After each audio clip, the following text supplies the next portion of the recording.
கடனோட காலையில எழுந்திருக்கிறத விட பசியோட நைட்டு தூங்க போகிறது எவ்வளவோ மேல் அப்படின்ற ஒரு வாக்கியத்தை நீங்க எங்கேயாவது கேள்விப்பட்டிருக்கீங்களா? அதாவது கடன்பட்டார் உள்ளம் போல் கலங்கி நின்னான் இலங்கை வேந்தன் அப்படின்றது. அதாவது இலங்கை அப்படின்ற ஒரு நாட்டையே இழந்துட்டு அந்த அந்த அளவுக்கு ஒரு கடன் பட்டவங்களுடைய உள்ளம் இருக்கும் அப்படின்ற மாதிரி சொல்றாங்க. கடன் நம்ம வாங்கிட்டோம் அப்படின்னா நம்மளை அவமானப்படுத்தக்கூடிய விஷயம் நம்ம வீட்டு வாசல்ல நிற்குமா? This video only for review and awareness purpose and education purpose only. என்ன சொல்றாங்கன்னா, ஒவ்வொரு மதத்திலையுமே அதாவது ஒரு கடன் அப்படின்றத ரொம்ப வந்துட்டு ஒரு பயங்கரமான விஷயமா போர்ட்ரே பண்றாங்க. அதெல்லாம் ஏன் அப்படின்றது தான் இந்த ஒரு வீடியோ. அது உண்மையாலுமே அது நம்மள என்ன செய்யுது, நம்ம ஒருவேளை அது தப்பா இல்லை நம்ம அதை அணுகிறது தப்பா அப்படின்றது தான். ஸோ முதல் விஷயம் நம்ம தெரிஞ்சுக்கிறோம், கடன் அப்படின்றது எதுக்காகனா, முதல் விஷயமே கடன் அப்படின்றது நம்ம அன்றாட தேவைகளை பூர்த்தி செய்யறதுக்காக இல்லை அப்படின்றத நம்ம மனசுல வச்சுக்கணும். அப்ப எதுக்காக முதல்லலாம் எதுக்காக கடன் வாங்கினாங்க? அதாவது முதல்ல பண்டமாற்று முறை நடந்துகிட்டு இருந்துச்சு. என்கிட்ட ஒரு பொருள் இருக்கு, அந்த பொருள் உனக்கு வேணும்னா நீ வச்சுக்கோ அப்படின்ற மாதிரி வந்துட்டு இருந்தது. அதுக்கு அடுத்தது காலப்போக்கில் அது மாற மாற மாற பணம் அப்படின்ற ஒரு விஷயம் வர வர வர அது என்ன ஆக ஆரம்பிச்சுதுன்னா, என்கிட்ட நீ எதிர்பார்க்குற பொருள் இல்லை, அதனால நான் காசு கொடுக்குறேன் அப்படின்ற மாதிரி வந்துச்சு.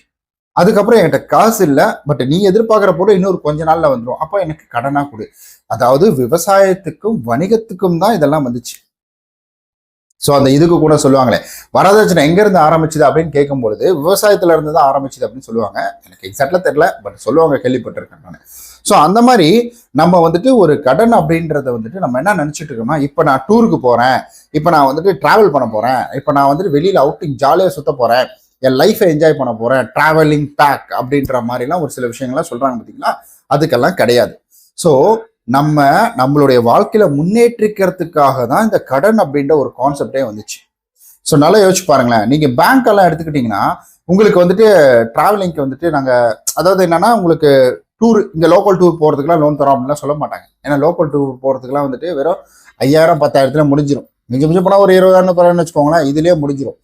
பட் பேன் இந்தியா டூர் போறீங்க இல்ல வேர்ல்டு டூர் போறீங்க அப்படின்னா வச்சுக்கோங்களேன், அள்ளி தெரிப்பாங்க, எடுத்துட்டு போங்க, நாங்க பாருங்க இந்த டிராவல் ஏஜென்சி கூட நாங்க லிங்க் வச்சிருக்கோம், எடுத்துட்டு போங்கன்னு சொல்லுவாங்க. அப்போ கடன் பட்டார் உள்ளம் போல் கலைஞர் இலங்கை வேந்தன் அப்படின்றதுல ஸோ முக்கியமா புரிஞ்சுக்க கூடியது என்னன்னா, நம்ம கடன் வாங்கக்கூடாது அப்படின்றத நம்ம புரிஞ்சுக்கணும் அப்படின்றத இந்த இடத்துல சொல்றேன். எதுக்காக கடன் வாங்கக்கூடாது? நம்ம தேவையில்லாமல் என்ன ஏதுன்னே தெரியாமல் ஒரு லோன் நமக்கு வருது அப்படின்றதுக்காக வாங்கிடக்கூடாது. இங்க கைவிட்டு எண்ணி சொல்லுங்க, உங்கள எத்தனை பேர் கடன் வாங்கிட்டு நீங்க சந்தோஷமா இருக்கீங்க? ஆனா இதுல இன்னும் ஒரு சிலர் பார்க்கலாம், பிசினஸ் பண்றவங்க கூட இந்த வீடியோ பார்க்கலாம். நீங்க உங்க பிசினஸ்க்காக கடன் வாங்கி கடன்னால உங்களுக்கு வந்துட்டு பிசினஸ் வந்துட்டு டவுன் ஆகி உங்களுக்கு வந்து கஷ்டம் வந்துச்சா, இல்ல நீங்க உங்க பிசினஸை சரியா பார்த்துக்காததுனாலையும் ஏதாவது ஒரு இடத்துல நீங்க வந்துட்டு அடப்போ அப்படின்ற மாதிரி இருந்ததுனாலையும் இது நடந்ததா? அப்போ கடன் அப்படின்றது வந்துட்டு ஒரு சாபம் அப்படின்ற மாதிரி கிடையாதுங்க. கடன் அப்படின்றது நம்ம எதுக்கு வாங்குறோம் அப்படின்றத பொறுத்து தான் இருக்குது. நம்ம எல்லாருமே சொல்றாங்க, ரைட்டு தான், அதை நம்ம சரியா ஹேண்டில் பண்ண தெரிஞ்சாதான். நீங்க பெரிய பெரிய மல்டி மில்லியனர் யோசிச்சு பாருங்களேன். ஏங்க கிங்ஃபிஷர் கம்பெனி ஓனர் இருக்கிறாரு, அவரு வந்துட்டு ஏன் கடன் வாங்கணும்? அவ்வளோ பெரிய கம்பெனி, இங்க தெருக்கு தெருக்கு கடையில் அதை வித்துட்டு இருக்கிறாங்க. இது தெருக்கு தெருக்குல ஊருக்கு ஊருக்கு வித்துட்டு இருக்கிறாங்க. எதுக்கு இவர் வந்துட்டு கடன் வாங்கணும்? அவருடைய சொத்து வெளிநாட்டுல ஒரு சொத்து வாங்குறது எவ்வளவு பெரிய விஷயம் தெரியுங்களா? வெளிநாட்டுல சொத்து வாங்கக்கூடிய அளவுக்கு அவருக்கு வசதி இருக்குன்னா அப்புறம் ஏன் உள்ளூர் நம்ம நாட்டுல வந்து கடனை வாங்கினவரு? இதுதான் பிசினஸ்க்காக, தொழிலுக்காக அவங்கள்ட்ட காசே இருந்தாலும் அது கடனை வாங்குவாங்க. அதுல நிறைய ப்ராஃபிட் அப்படின்றது கிடைக்கும், ஜிஎஸ்டி லோட்டல் வச்சு வரி விலக்கு அப்படின்றது கிடைக்கும்.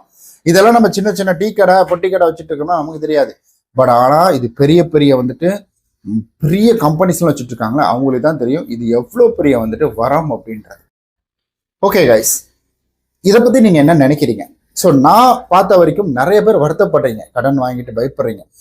ஒரு தடவை தப்பு நடந்துருச்சுன்னா விட்டுருங்க, அதை போட்டு குழப்பிக்காதீங்க.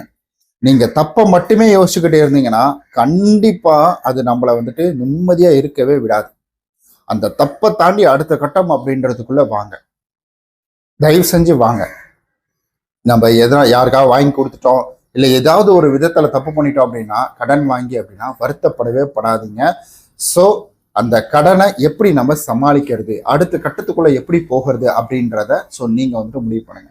முக்கியமான விஷயம் சொல்றேன், உங்களுடைய கடன் அனுபவத்தை நீங்க கீழே சொல்லுங்க. ஏன் கடன் வாங்கினீங்க, எதுக்கு கடன் வாங்கினீங்க, என்ன மாதிரி விஷயத்துக்கு கடன் வாங்கினீங்க அப்படின்றத கீழே சொன்னீங்கன்னா என்னால முடிஞ்ச எனக்கு தெரிஞ்ச விஷயங்கள் அப்படின்றத உங்கள்கிட்ட நான் பகிர்ந்துக்க முடியும். மேபி அது உங்களுக்கு உதவலாம். அதனால சொல்றேன், உங்களுடைய அனுபவத்தை கீழே வந்துட்டு கமெண்ட் பண்ணுங்க. அப்படி இல்லைன்னா நீங்க இன்ஸ்டாகிராம் மூலியமா எனக்கு வந்துட்டு ஷேர் பண்ணலாம். இதை நம்ம வீடியோவா கூட போடலாம். நிறைய பேருக்கு இது பயனுள்ளதாக இருக்கும். நான் ஃபினான்ஷியல் அட்வைசர்லாம் கிடையாது. இது என்னுடைய அனுபவம் அப்படின்றத நான் உங்ககிட்ட பகிர்ந்து. ரொம்ப நன்றி இந்த வீடியோ இவ்வளவு தூரம் பார்த்ததுக்கு. இந்த வீடியோவோட கருத்துக்கள் வரவேற்கப்படுகிறது. இதை பற்றி நீங்க என்ன நினைக்கிறீங்க அப்படின்றது மறக்காம கமெண்ட்ல சொல்லிடுங்க. ரொம்ப நன்றி இந்த வீடியோ இவ்வளவு தூரம் பார்த்ததுக்கு.